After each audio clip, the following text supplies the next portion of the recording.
Ένα όμορφο ορεινό χωριό με γραφικά σοκάκια και σπίτια που μαρτυράνε την πλούσια παράδοση της περιοχής. Στην πλατεία, μια τεράστια πλατανιά εκατοντάδων ετών αποτελεί κεντρική σκηνή σε μουσικές εκδηλώσεις και πανηγύρια.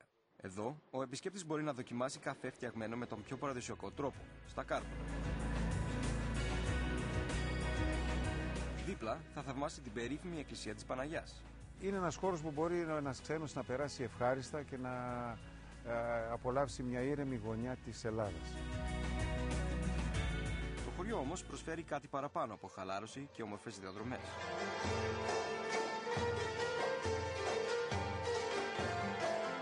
Στην καρδιά της Αγιάσου, μια ομάδα παιδιών συνεχίζει ένα πολιτιστικό έργο που ξεκίνησε πριν από πολλά χρόνια. Υπήρχε μια ομάδα από ανθρώπους απλούς και καλλιεργημένους το 1894 που πίστευαν ότι μέσα από τα γράμματα, μέσα από τα βιβλία θα αναπτυχθούν. Από εκεί εξήγησε και μέχρι σήμερα έφτασε να έχει αυτά που έχει και περηφανεύεται γι' αυτό.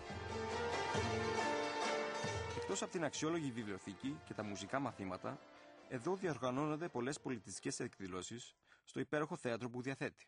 Το θέατρο λειτουργεί από το 1969. Από τότε έχουν περάσει πολλοί από εδώ. Ηθοποιοί, τραγουδιστές, μουσικοί, ακόμα και πρόεδροι της Δημοκρατίας και πατριάρχες.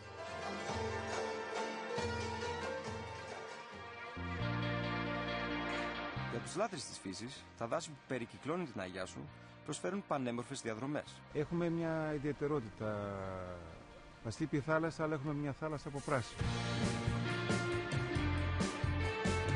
Ένα μεγάλο κομμάτι του δάσους στο Δήμο της Αγιάσου αποτελείται από καστανιές. Συνολικά, αυτά τα δέντρα καλύπτουν 11.000 στρέμματα. Εδώ βρήκαμε το Κέντρο Περιβαλλοντικής Εκπαίδευσης να φέρνει παιδιά του Δημοτικού στην πρώτη επαφή τους με το μάζεμα και απόλαυση των καστανών. Τι μάθατε σήμερα?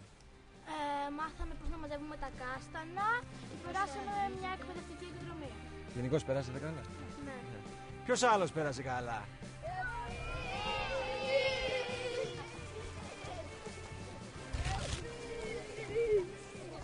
Ωραία, ποιο σχολείο είμαστε? Κεραμιά!